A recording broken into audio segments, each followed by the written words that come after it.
चलिए question number 21 से शुरुआत करते हैं। निम्नलिखित में से कौन सा दीवानी प्रक्रिया संहिता की धारा 2 क्लोज नो में परिभाषित निर्णय कहा जा सकता है। यानी आपसे सीधे सीधे पूछा है कि कौन सा निर्णय धारा 2 क्लोज नो सीपीसी में बताया गया है, किसके बारे में बताया गया है।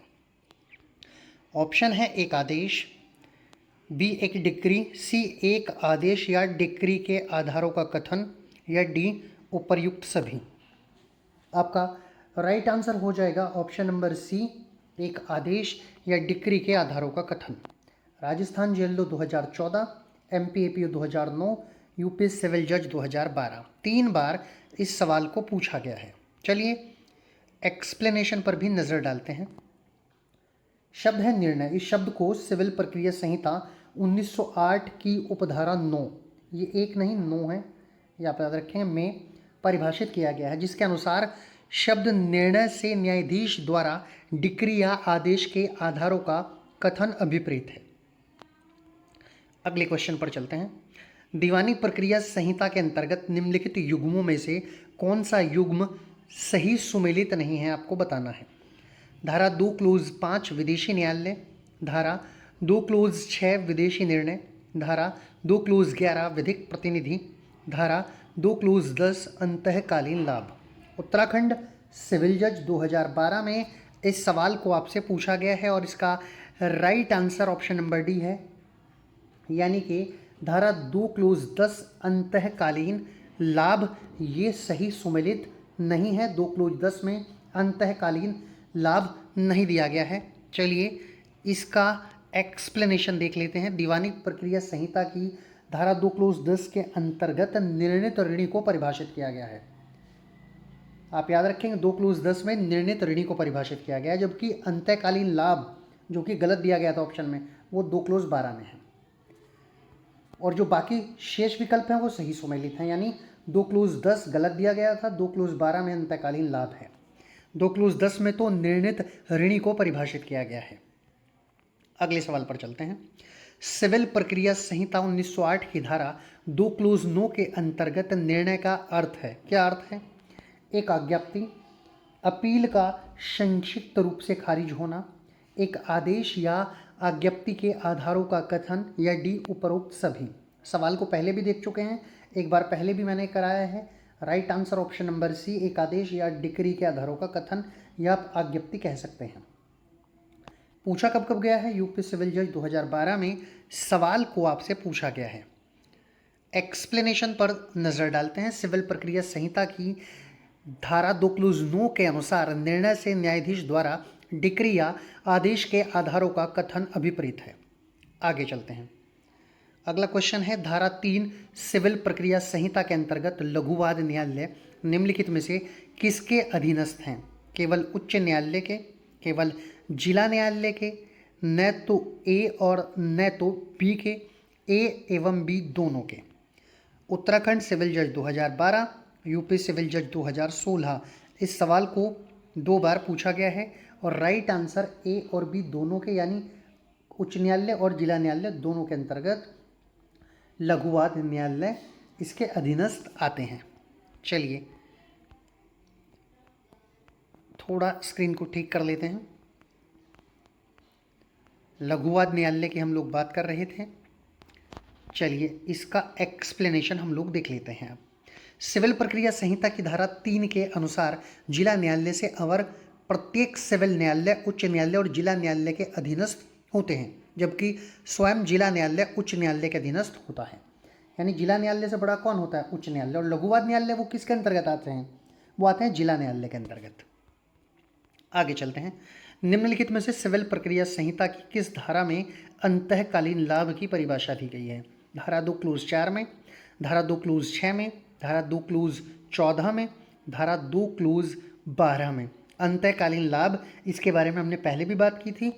उत्तराखंड सिविल जज 2002, 9, 2011, 2013, 2018, एमपी एपीओ 2002 और 2008। यानी कुल मिलाकर 7 बार इस सवाल को पूछा गया है।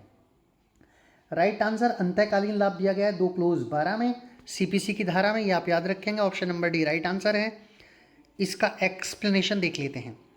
निम्नलिखित में से सिविल प्रक्रिया संहिता 1908 की 18 2 की उपधारा 12 में शब्द अंतःकालीन लाभ की परिभाषा दी गई है, जिसके अनुसार संपत्ति के अंतःकालीन लाभ से ऐसे लाभों पर ब्याज सहित वे लाभ अभिप्रेत हैं जो ऐसी संपत्ति पर सदोष कब्जा रखने वाले व्यक्ति को उससे वस्तुतः प्राप्त हुए हैं या जिन्हें वह मामूली तत्परता से उससे प्राप्त कर सकता था, किंतु सदोष कब्जा रखने वाले व्यक्ति द्वारा की गई अभिवृद्धियों के कारण हुए लाभ इसके अंतर्गत नहीं आते हैं। आगे चलते हैं। सिविल प्रक्रिया संहिता 1908 की धारा 2 क्लोज 16 में प्रत्येक विहित शब्दावली से अभिप्रेत है। यानी विहित से क्या मतलब है, ये पूछा गया है धारा 2 क्लोज 16 सीपीसी में। न्यायालय द्वारा विहित, समाज द्वारा विहित, नियमों द्वारा विहित या उपरोक्त में से कोई नहीं। तो विहित का मतलब है नियमों द्वारा विहित। यूपी सिविल जज 2013 सवाल को पूछा गया है। चलिए क्वेश्चन नंबर 27 की तरफ चलते हैं। क्वेश्चन नंबर 27 कहता है कि दीवानी प्रक्रिया संहिता की धाराओं में से कौन सी आदेश को परिभाषित करती है।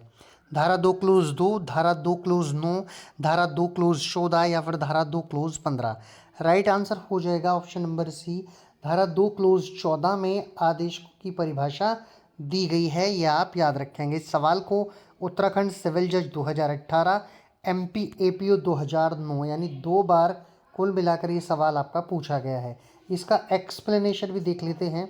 दीवानी प्रक्रिया संहिता 1908 की धारा 2 की उपधारा 14 के अंतर्गत एक शब्द है, वह है आदेश। आदेश को परिभाषित किया गया जिसके अनुसार शब्द आदेश से सिविल न्यायालय के किसी विनिश्चय की प्रारूपिक अभिव्यक्ति अभिप्रेत है जो कि डिक्री नहीं है। ये आप याद रखेंगे। आदेश अलग चीज़ है और डिक्री एक अलग चीज़ होती है। चलिए आगे चलते हैं। अगला क्वेश्चन है, प्लीडर परिभाषित है। सीपीसी में आपको बताना है कहाँ पर प्लीडर की परिभाषा दी गई है। धारा 2 क्लोज 15, धारा 2 क्लोज 7, धारा 2 क्लोज 17 या डी उपरोक्त में से कोई नहीं। तो ये आपको धारा 2 क्लोज 15 में प्लीडर देखने के लिए मिलेगा। तो ऑप्शन नंबर ए इस क्वेश्चन का आपका राइट आंसर हो जाता है। प्लीडर की परिभाषा 2 क्लोज 15 में है। इस सवाल को उत्तराखंड सिविल जज 2018 और राजस्थान के जेएलओ 2014 में आपसे पूछा गया है। आगे चलते हैं। सिविल प्रक्रिया संहिता की निम्न में कौन सी धारा दीवानी न्यायालय के धन संबंधी अधिकारिता से संबंधित है। ऑप्शन नंबर ए धारा 4, ऑप्शन नंबर बी धारा 5, ऑप्शन नंबर सी धारा 6 या डी उपरोक्त में से कोई नहीं। तो इस क्वेश्चन का right answer option number C धारा 6 हो जाएगा। सिविल प्रक्रिया संहिता की धारा 6 में दीवानी न्यायालय की धन संबंधी अधिकारिता से संबंध रखती है। यह आप याद रखेंगे। चलिए एक्सप्लेनेशन देखने की ज़रूरत नहीं है, उत्तराखंड सिविल जज 2018 में पूछा गया है। आगे चलते हैं। अगला सवाल है, दीवानी प्रक्रिया संहिता निम्नलिखित धाराओं में से कौन सी दीवानी न्यायालय के क्षेत्राधिकार से संबंधित है। धारा 4, धारा 6, धारा 5 या डी इनमें से कोई नहीं। तो ये संबंधित है। ऑप्शन नंबर सी इस क्वेश्चन का राइट आंसर है। सी में धारा 6 दी गया है।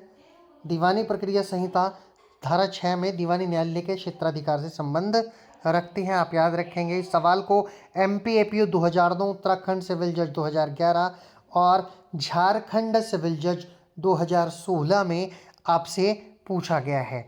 तो ये आपका 30वां क्वेश्चन था जिसका right answer option number C जो कि बी की जगह लिखा हुआ है। यहाँ देख लीजिए ऑप्शन थोड़ा आगे पीछे हो गए हैं। यहाँ बी लिखा हुआ है और ऊपर जो है सी लिखा हुआ है। इस क्वेश्चन का राइट आंसर सी ही है। धारा 6 है पर ऑप्शन आगे पीछे हो जा रहे हैं, इसको आप माइंड मत कीजिएगा।